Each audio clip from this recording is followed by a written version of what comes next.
അസ്സലാമലൈക്കും, എല്ലാവർക്കും സുഖമല്ലേ? അപ്പോൾ ഇന്ന് ഞാൻ റാഗിപ്പൊടി വെച്ചിട്ട് ഒരു ഓംലെറ്റ് ആണ് ഉണ്ടാക്കിയെടുക്കുന്നത്. അപ്പോൾ വെയിറ്റ് ലോസ് ചെയ്യുന്നവർക്കും അതുമാത്രമല്ല അല്ലാത്തവർക്കും ബ്രേക്ക്ഫാസ്റ്റ് ആയിട്ടും അതുപോലെ തന്നെ ഈവനിങ് സ്നാക്കുമായിട്ട് ഉണ്ടാക്കിയെടുക്കാൻ പറ്റുന്ന ഒരു ഓംലെറ്റ് ആണിത്. അപ്പോൾ വളരെ ഹെൽത്തി ആയിട്ടുള്ള ഈ ഒരു ഓംലെറ്റ് എങ്ങനെ ഉണ്ടാക്കി നോക്കാം. അതിനുവേണ്ടി ഞാനിപ്പോൾ ഇവിടെ ഒരു 2 ടേബിൾ സ്പൂൺ റാഗി പൗഡറാണ് എടുത്തിട്ടുള്ളത്. അപ്പോൾ ഈ ഒരു റാഗി പൗഡർ നമുക്ക് ഒരു പാനിലിട്ടിട്ട് ഒന്ന് വറുത്തെടുക്കണം. അപ്പോൾ ഇങ്ങനെ ചെയ്യുന്നത് റാഗി പൊടിയുടെ ആ ഒരു പച്ചമണം മാറിക്കിട്ടാൻ വേണ്ടിയിട്ടാണ്. അപ്പോൾ നമ്മളിങ്ങനെ ചൂടാക്കിയിട്ട് ഓംലെറ്റ് ഉണ്ടാക്കുന്ന സമയത്ത് നമ്മൾ ഓംലെറ്റിന് കുറച്ചുകൂടെ നല്ല ടേസ്റ്റ് ഉണ്ടാവും. അപ്പോൾ ഇത് ഞാൻ നന്നായിട്ട് ചൂടാക്കി എടുത്തിട്ടുണ്ട്. ഓവറായിട്ട് കരിഞ്ഞു പോകാനൊന്നും പാടില്ലേ. അപ്പോൾ ഞാൻ ഇതൊരു ബൗളിലോട്ടേക്ക് ഇട്ട് കൊടുത്തിട്ടുണ്ട്. ഇനി നമുക്ക് ഇതിലേക്ക് ഒരു 2 കോഴിമുട്ടയാണ് ചേർത്ത് കൊടുക്കുന്നത്. അപ്പോൾ ഞാനിപ്പോൾ ഇവിടെ അത്യാവശ്യം വലുപ്പമുള്ള 2 കോഴിമുട്ട എടുത്തിട്ടുണ്ട്. അത് ഇവിടെ പൊട്ടിച്ചൊഴിച്ച് കൊടുക്കുന്നതാണ്. മുട്ട പൊട്ടിച്ചൊഴിച്ചെടുത്തതിന് ശേഷം നമുക്കിതിലേക്ക് കുറച്ച് വെജിറ്റബിൾസ് ആഡ് ചെയ്യാനുണ്ട്. അപ്പോൾ നിങ്ങളുടെ കയ്യിൽ ഏതൊക്കെ വെജിറ്റബിൾസ് ഉള്ളതെന്ന് വെച്ച് കഴിഞ്ഞാൽ അത് ആഡ് ചെയ്യാം. അപ്പോൾ ഞാനിപ്പോൾ ഇവിടെ ഒരു സവാളയുടെ ഒരു പകുതിയാണ് എടുത്തിട്ടുള്ളത്. അത് ചെറുതായിട്ട് കനം കുറച്ചിട്ട് അരിഞ്ഞിട്ടുണ്ട്. അതുപോലെ തന്നെ ഒരു ക്യാപ്സിക്കം, ഒരു വലിയൊരു ക്യാപ്സിക്കത്തിൻ്റെ പകുതിയാണ് എടുത്തിട്ടുള്ളത്.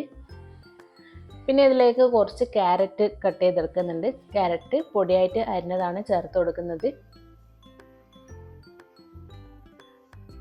അപ്പോൾ നിങ്ങളുടെ കയ്യിൽ എന്തൊക്കെയുള്ളതെന്ന് വെച്ച് കഴിഞ്ഞാൽ അത് ചേർത്ത് കൊടുക്കാം. പിന്നെ ഒരു കഷ്ണം ചെറിയ ഇഞ്ചി ചേർത്ത് കൊടുക്കുന്നുണ്ട്. അപ്പോൾ ഇഞ്ചി ചെറുതായിട്ട് പൊടിയായിട്ട് അരിഞ്ഞതാണ് ചേർത്ത് കൊടുക്കുന്നത്. അപ്പോൾ ഇഞ്ചി എന്തായാലും മസ്റ്റായിട്ട് ചേർക്കണേ. പിന്നെ കുറച്ച് കറിവേപ്പില കൂടെ ചേർക്കുന്നുണ്ട്. പിന്നെ ആവശ്യത്തിനുള്ള ഉപ്പും അതുപോലെ തന്നെ കുറച്ച് കുരുമുളക് പൊടിയുമാണ് ചേർത്ത് കൊടുത്തിട്ടുള്ളത്. ഇനി ഈ ഒരു ഓംലെറ്റിനെ കുറച്ച് സോഫ്റ്റ് കിട്ടാൻ വേണ്ടിയിട്ട് ഞാനിപ്പോൾ ഇവിടെ ഒരു 3 സ്പൂണ് പാൽ ചേർത്ത് കൊടുക്കുന്നുണ്ട്. അപ്പോൾ റാഗിയിൽ ധാരാളം ഫൈബർ ഉള്ളതിനാൽ നമുക്ക് ഈ ഒരു ഫുഡ് കഴിക്കുന്ന സമയത്ത് തന്നെ വയറ് ഫില്ലായിട്ട് തന്നെ തോന്നും. പെട്ടെന്നൊന്നും നമുക്ക് വിശക്കൂല. അതുപോലെ തന്നെ ഇതിൽ ധാരാളം ഇരുമ്പും മാഗ്നീഷ്യം ഒക്കെ അടങ്ങിയിട്ടുണ്ട്. മാത്രമല്ല ബ്ലഡ് കുറവുള്ളവർക്കൊക്കെ നമ്മുടെ ഈ ഒരു റാഗി ആഹാരത്തിൽ ഉൾപ്പെടുത്തുന്നത് നല്ലതാണ്. ഞാനിപ്പോൾ ഇത് നന്നായിട്ട് മിക്സാക്കി എടുത്തിട്ടുണ്ട്.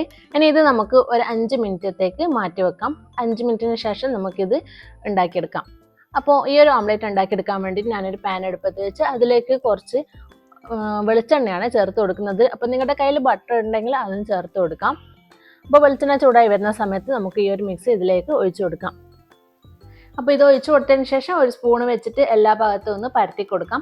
അപ്പോൾ വെജിറ്റബിൾസ് ഒക്കെ എല്ലാ ഭാഗത്തും എത്തുന്ന രീതിയിൽ തന്നെ ഒന്ന് പരത്തി കൊടുക്കാം. അപ്പോൾ വെളിച്ചെണ്ണ ചൂടായതിന് ശേഷം നമ്മുടെ ഗ്യാസ് ഒന്ന് ലോ ഫ്ലെയിമിലാണ് വെക്കേണ്ടത്. എന്നിട്ടാണ് നമ്മളിത് കുക്ക് ചെയ്തെടുക്കുന്നത്. ഇനി ഇതൊരു 5 മിനിറ്റ് അടച്ചു വെച്ച് നമുക്ക് വേവിച്ചെടുക്കാം. അപ്പോൾ നമ്മുടെ റാഗിയും വെന്ത് കിട്ടണം, അതുപോലെ തന്നെ ഇതിലുള്ള ആ ഒരു വെജിറ്റബിൾസും വെന്ത് കിട്ടണം. അപ്പോൾ ഇതാ ഞാനൊന്ന് മറിച്ചിട്ട് കൊടുത്തിട്ടുണ്ട്. അപ്പോൾ മറിച്ചിട്ട് കൊടുത്തതിന് ശേഷം 2-3 മിനിറ്റ് മാത്രമേ വെക്കണ്ടൂ.